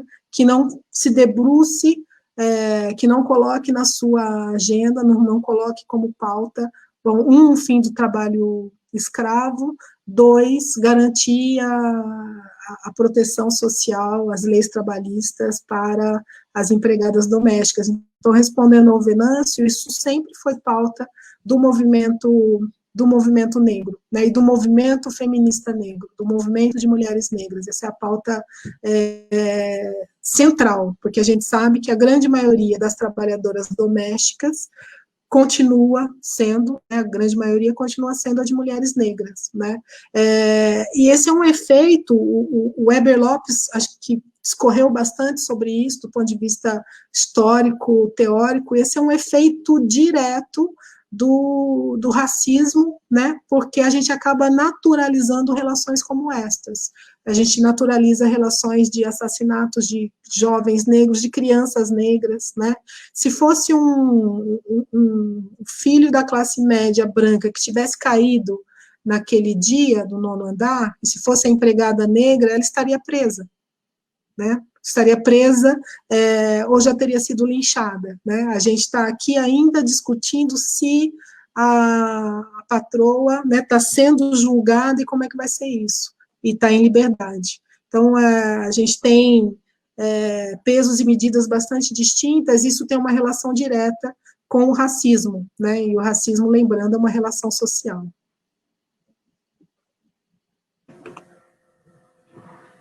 Obrigado, Renata. Eu acho que a gente pode ir caminhando aí para os finalmente, né? Não tem mais nenhuma questão. Eu só queria aproveitar o momento aqui e fazer uma questão para vocês. Aí vocês, ao responder, vocês podem também fazer as suas considerações finais, que é o seguinte, é uma coisa assim que está me incomodando bastante ultimamente, né? Porque me parece que a gente está entrando assim num momento em que a crise atual, né, que começa aí com a crise pandêmica, mas ela já era uma crise econômica, ela é reforçada com a crise pandêmica, mas ela já era uma crise econômica, está dando a impressão que a gente não tem muito bem a dimensão de onde isso vai parar, né? Talvez, pode ser até que isso se transforme numa crise humanitária, sei lá, é uma crise de proporções, enfim, imprevisíveis. Então, diante desse cenário meio catastrófico, apocalíptico, mas, né, diante desse cenário, como é que vocês encaram as lutas antirracistas, elas acabarem assumindo, de fato, um teor anticapitalista? Até porque a gente não pode desconsiderar, eu acho, né? A gente não pode desconsiderar que racismo, capitalismo e patriarcalismo são todas faces da mesma moeda. No final das contas, o capitalismo ele se aproveita, inclusive, dessas diferenças, né, raciais, cor de pele, tudo bem, para explorar cada vez mais, né, a força de trabalho oriunda dessas populações, né? Então, pensando aqui, talvez que o capitalismo ele nem consiga mais, né, atender políticas públicas, porque isso parece que está se esgotando, não sei se vocês concordam comigo, está dando a impressão que está se esgotando até em função, né, desse capitalismo monopolista, você não tem uma burguesia com essa capacidade, né, não tem força política para isso, lembrando, né, que estamos falando aqui de um Estado burguês e tudo mais. Então, a questão é essa, né? É possível pensar nessa linha? É o exagero da minha parte? Era essa a questão. Aí, se vocês quiserem comentar e já irem para as suas considerações finais, de novo, em nome do Combate, aqui já fica o agradecimento pela participação de vocês. Quer começar, Helen? Como é que... Eu? Tá. Eliel, eu sei, acho que se a gente tivesse resposta para essa sua pergunta, eu acho que a gente já estava vivendo uma situação bem melhor, assim, né? Para mim, eu acho que a gente já está vivendo uma crise humanitária, né? Porque acho que tem uma questão que é a gente... A classe média está confortavelmente guardada, né, nas suas casas, nos seus apartamentos, né? Mas quem está... Outro dia eu estava lendo, eu já nem me lembro quem foi, algum humorista de esquerda, que é coisa muito rara hoje em dia no Brasil, mas ele dizendo, olha, nos disseram para a gente não ficar preocupado, que ia dar tudo certo, que tudo ia ser controlado, que tudo ia ficar limpo, tudo ia funcionar do mesmo jeito para nós. Acontece que para funcionar do mesmo jeito, né, para essa classe média, maioria branca, tem um monte de gente trabalhando, e tem um monte de gente morrendo. Não por acaso, a primeira pessoa, né, que morreu de Covid-19 no Brasil foi uma mulher empregada doméstica. Não sei se vocês se lembram, mas a patroa voltou da Itália, a Itália era o epicentro naquele momento. A patroa se recusou, tinha feito o exame, mas não tinha saído o resultado, se recusou em fazer o isolamento. A patroa está bem, passa muito bem, quem morreu foi a empregada doméstica, né? Então, olhando a partir daí, se a gente olhar para o nosso proletariado, né, de trabalho bastante precário e morando nas periferias mais precárias, a questão humanitária ela já tá dada, já está colocada, a crise humanitária já está lá. A classe média recebe os produtos, né, que esses trabalhadores carregam nas costas e trazem, né. Então tem esse conforto de comer a pizza, de pedir a coisa do supermercado, porque você tem um monte de gente que está lá na ponta, carregando literalmente nas costas como é que eu diria, os pequenos prazeres, né, da classe média para se manter protegida. Então, nesse sentido, já há uma crise humanitária. Assim, eu gostaria de poder dizer que a gente pode sair daqui melhores, mas a pandemia tem escancarado coisas terríveis, inclusive da esquerda, né, cada vez mais. Quando os jovens das torcidas organizadas, acho que você participou de intensos debates aí, né, decidiram que iriam para as ruas se manifestarem, lembram disso? Teve inúmeras pessoas que eu jamais imaginei que pudessem escrever daquela forma, com uma virulência na linha, olha, vocês estão indo para a rua, vocês vão se matar, né? E vão disseminar o vírus, né? Vai ficar muito pior. Acontece que esse pessoal não se colocou em questão quando esses jovens permaneceram trabalhando, né? O que eles não podem é se manifestar, mas continuar trabalhando podem, o que significa que eles estão morrendo, né? No Brasil, o número de jovens que morrem de Covid é muito maior do que em outros países, né? Isso é muito grave, porque são esses jovens que são precarizados, né? Que já estão adoecidos, então eles morrem por conta de terem outras doenças pré-existentes. Isso é muito difícil. Então, onde é que a gente vai parar?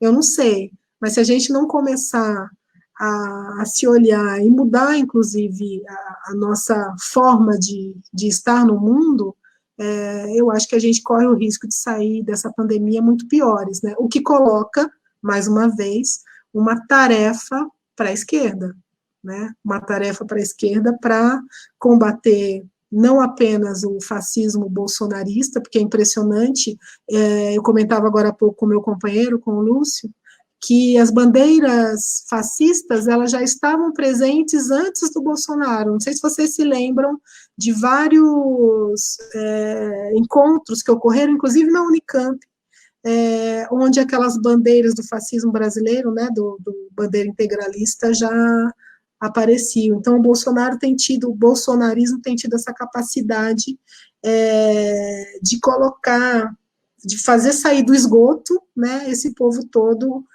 com esses discursos de ódio, com essas práticas fascistas, né,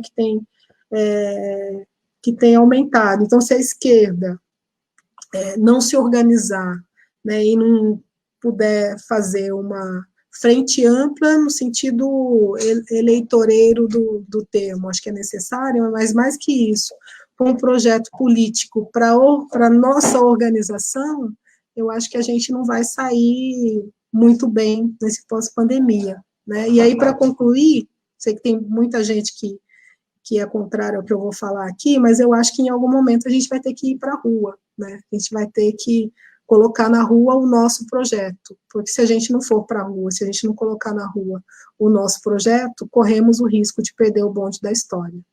É isso. E aí eu já agradeço muitíssimo pelo convite, espero que a gente continue trocando, bom rever várias pessoas aqui, bom conhecer a Ellen, mandar um beijo para minha mãe e para meu pai, e um beijo para a Marta. Obrigado, Renata. Ellen. Bom, então eu começo agradecendo também. Nossa, que honra estar aqui com você, Renata. Muito obrigada por tudo que você passou. Eu que agradeço, Ellen. E respondendo a sua pergunta, a sua questão, Helena, bom, eu talvez seja uma visão muito otimista, mas eu acredito que o capitalismo está fadado ao fracasso e ele não se sustenta.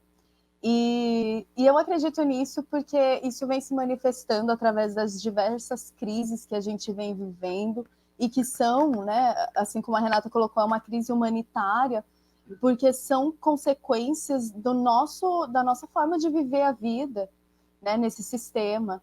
Então, vem com uma crise financeira, depois com uma crise política, e hoje temos essa crise grave na saúde.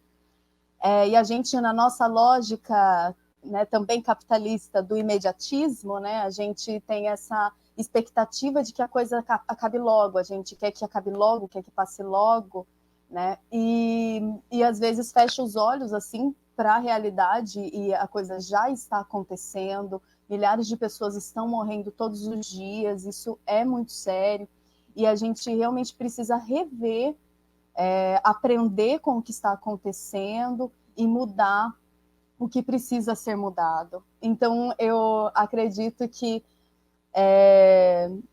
não vou dizer assim que depois dessa pandemia tudo vai melhorar, porque sim, existe possibilidade de que as coisas piorem, muitas coisas ainda precisem piorar no sentido de nós entendermos de fato o que a gente precisa mudar, né? E o nosso papel enquanto esquerda nos fortalecermos, né, para a gente também colocar as nossas demandas, mas mais que isso, para a gente se apoiar enquanto classe, né, porque é claro que a classe trabalhadora é quem vai sofrer mais os efeitos de tudo isso que está acontecendo, e quanto mais precárias as condições de vida, mais sofrimento. Então, nós, enquanto movimento, precisamos estar organizados e fortalecidos para dar o devido suporte, né? E nesse sentido, eu até destaco um movimento que já está acontecendo, por exemplo, do MTST, que veio, né, trazer as 44 toneladas de alimento para a população aqui em Londrina, que foi fantástico. E é isso, gente. Então, a gente realmente precisa buscar se organizar do que a gente pode fazer para a gente se apoiar enquanto classe trabalhadora, além de colocarmos as nossas pautas e nos colocarmos enquanto oposição a esse governo e continuarmos, né, construindo assim esse movimento libertário que a gente tanto precisa. Muito Valeu, obrigada, gente. Vocês duas aí, em nome do Combate Novo, né? Nossos agradecimentos, foi muito bom ouvi-las, uma grande aula, vários elogios aqui nos comentários e tal. Então, o pessoal ficou animado aí com as intervenções de vocês. Então é isso, gente. Então, vamos nos despedir.